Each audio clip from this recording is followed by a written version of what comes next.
सितंबर को एक परीक्षा दी थी, सर्दी परीक्षा जैसे कहा था दीपेंद्र जी ने, और 31 तारीख को लाडवा में जन आक्रोश रैली, एक सफल रैली का आयोजन करके आप लोगों ने एक मिसाल कायम की। पूरे सभी कार्यकर्ताओं को बहुत बहुत बधाई देते हैं।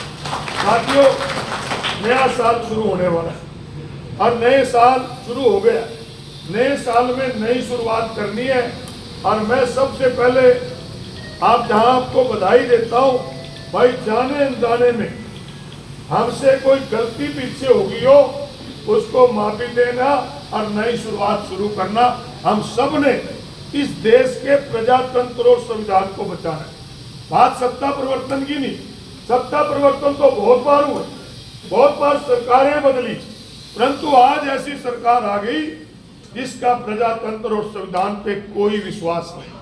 ये हमारे संविधान को और प्रजातंत्र को कमजोर करने पे लगे हुए हैं। जहां हरियाणा प्रदेश की अगर बात करें, हरियाणा प्रदेश के अंदर तो आज ऐसे हालात हैं कि हरियाणा प्रदेश में नेशनल क्राइम ब्यूरो की रिपोर्ट के मुताबिक हरियाणा प्रदेश महिलाओं के लिए सबसे असुरक्षित प्रदेश बन गया।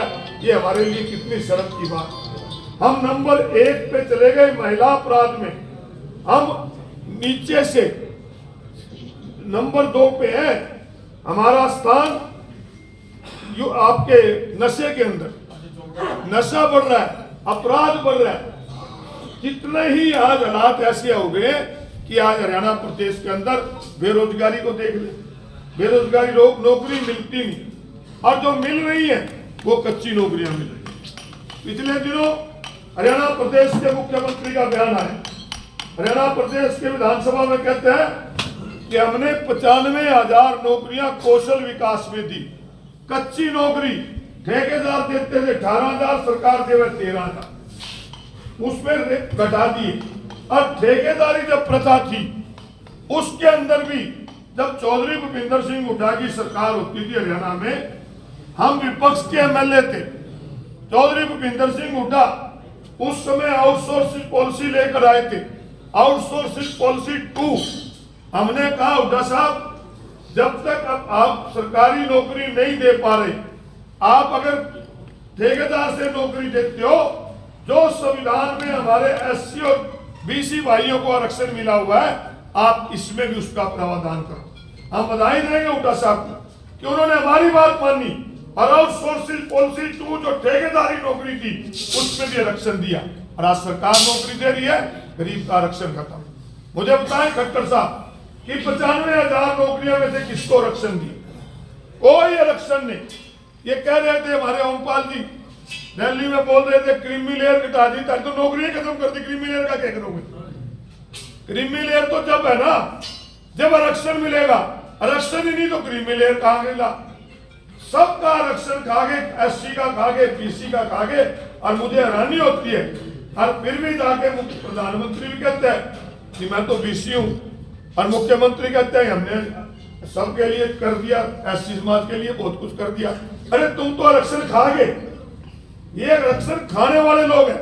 मैं आपसे अपील करूंगा सभी अपने कार्यकर्ताओं से, आप गांव में, शहर में जहां भी जाए, कि कहें कि एक पहली सरकार इस देश के अंदर है जो संविधान को भी नहीं मानती। इनका अपना संविधान है।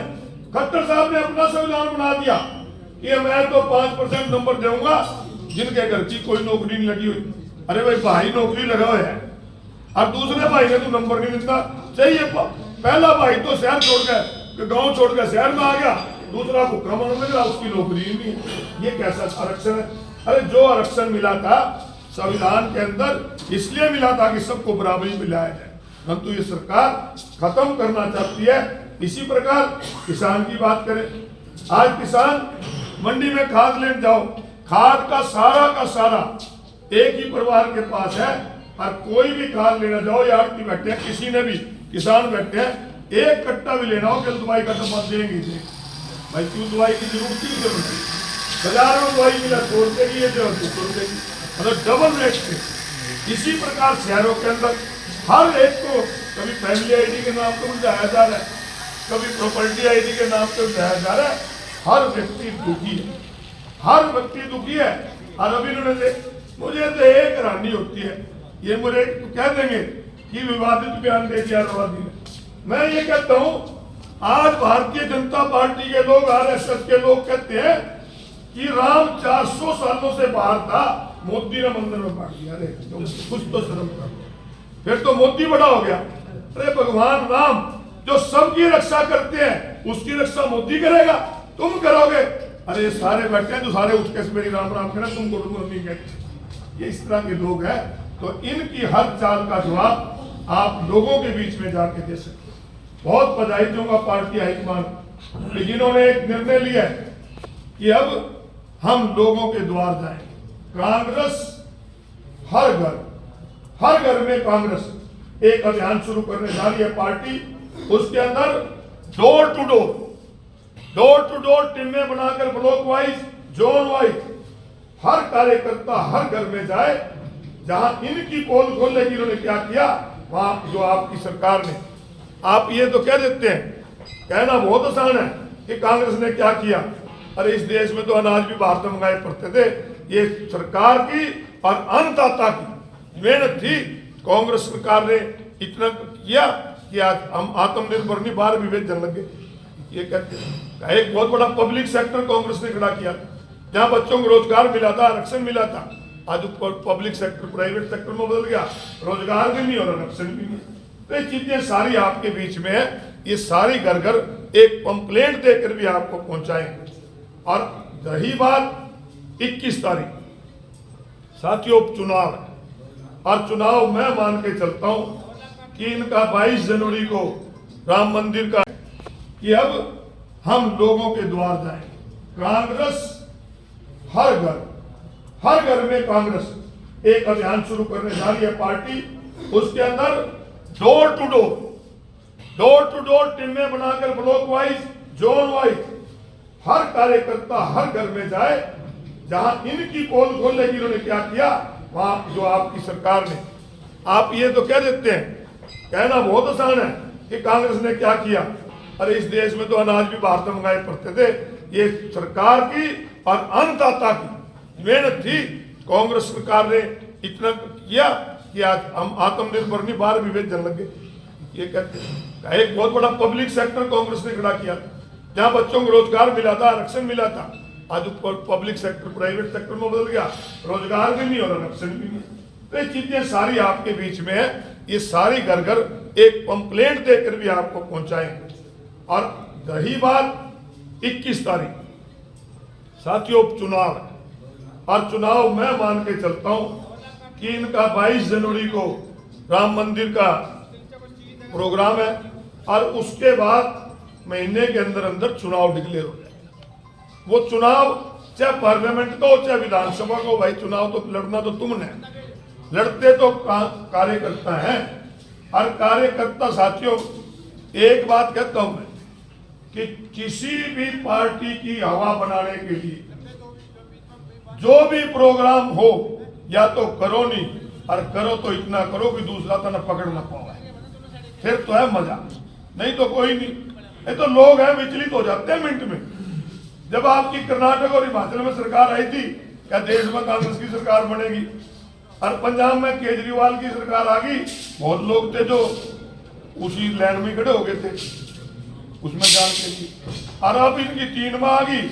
अब ये बीजेपी वाले जो सोचा कि तारी सरकार है, हर चुनाव का अलग नतीजा होता है। और आप लोगों ने, मैं एक बात कहना चाहूंगा कि हमने जन आक्रोश रैलियां शुरू करी 1 नवंबर से 2 बीच में चुनाव आ गया, और चुनाव के बाद हमने रैली करी 24 तारीख को जन मजदूर किसान मजदूर जन आक्रोश रैली सिरसा में इतनी बड़ी रैली। हमने भी लोकदल में रहने सिरसा में बहुत बड़ी रैलियां करी। उस रैली को इतनी बड़ी करी, और 25 को स्पीडो में करी और 31 को लाडवा में करी। आज सारी कहने लगे हरियाणा में कांग्रेस का आपकी मेहनत। तो इसी प्रकार 21 तारीख को हमें जो प्रोग्राम मिला था, पहले 10 तारीख का मिला था। हमें मिला था 10 तारीख का कार्यकर्ता सम्मेलन। परंतु मैं तो एक बात कहता हूं, भाई सारे जिले के लोग बैठे कार्यकर्ता मेल में, भाई तुम सारे अगर पूरा जोर लाते हो, हुड्डा साहब से रिक्वेस्ट करके इन्हें से नगरों से रैली भी नहीं बनी, क्यों मत कर चल रहे हो? सही बात। अरे कार्यकर्ता सम्मेलन भी हो तो आपका प्रोग्राम चला हुआ है हर बूथ पे 10-10 आदमियों का, और कई शाहबाजों ने कंप्लीट भी कर लिया, और एक हल्के में 200 बूथ से कम कहीं नहीं, तो 2-2 तो फिर भी बने। कार्यकर्ता सम्मेलन भी बनाओगे तो 8,000 का रैली उसके ऊपर टपा दो ना, टपा दोगे फिर तो रखे तो हाथ खड़े करो भाई। रैली करेंगे फिर मंडी में या थीम पार्क में कर दो, वहां ठोक मंडी ठीक है। रैली करेंगे मंडी में। और रही बात ये हमारी बहन जी कह रही थी महिलाओं की, पूरे तनेसर हल्के के 50 तो गांव है, आज 31 वार्ड है, 81 गाड़ी तो महिलाओं की हम देंगे ही देंगे, ये तो कंपलसरी है, कोई 2 जाओगे एक तो जाने। और किरमल चारों ने 5 बसें महिलाओं की आपके आने से पहले कही है प्रधान जी कि हम 5 बसें लाएंगे, तो हम तो पूरे सेट में रैली सेट के नीचे नहीं करेंगे, ओपन में करेंगे भाई। और सबसे एक प्रार्थना, और खाली महिलाओं के लिए नहीं, पूरे जिले में जिसको जो साधन चाहिए वो बता दियो, ले आवेंगे। गुप्ता जी बैठे हैं, गुप्ते तो गाने लाए होंगे इनके पास पैसे तो मांगेंगे, कोई दिक्कत नहीं। गुप्ता जी बैठे हैं और राजीव गोयल बैठा है, वेर सिंह बैठा है, जितने आरती बैठे हैं मैं पीछे मांगेगा। तो कोई चिंता नहीं हुआ इस साधन की, परंतु एक बात सुन लो, चुनाव से पहले की चाहे पार्लियामेंट का चुनाव हो, पूरे जिले में आखिरी रैली है, हर रैली से हवा बढ़ती है। और मैं तो भाई ताना एक और बात कहता हूं कि मैं सारे हरियाणा में रैलियां का इंतजाम देखकर जाऊं, अगर यूं कमी रहेगी ना, यूं भी कह देंगे अपनी तो नहीं बार बरोब जमाना, तो भाई ये इज्जत रख दियो। और हमने विपक्ष आपके समक्ष किया था, आज तक कोई नहीं पकड़ पाया उन्हें, राजस्व की मेहनत कोई कल्ला नहीं करे करता, कल्ला कोई नहीं, जो ताकत होती है वो आप है। मैंने पहले भी सुनाई थी, आज फिर सुनाता हूँ। गुरु गोविंद सिंह जी का दरबार सजा हुआ था, सुनो बात, गुरु गोविंद सिंह का दरबार सजा था, और गुरु गोविंद सिंह जी के जो सेवक थे वो उनको मिलना चाहते थे, दर्शन करना चाहते थे, और जो उनके साथ खड़े थे बॉडीगार्ड वो उन्हें रोक रहे थे। तो गुरु गोविंद सिंह ने कहा इन्हें रोको, कहा क्यों? कहा इन्हीं की कृपा से सजे हैं हम, नहीं तो मौसो गरीब को रोड पड़े हैं, थारी कृपा है जो यहाँ तक हम पहुंचे। फिर बात में तो पता पता नहीं कौन सकता, कई तो भाई MLA MP के घर मदाम में, कई पूंजीपतियों के घर में, हम तो एक मजदूर के घर मदाम में, तो थारी कृपा तो यहाँ तक पहुंच।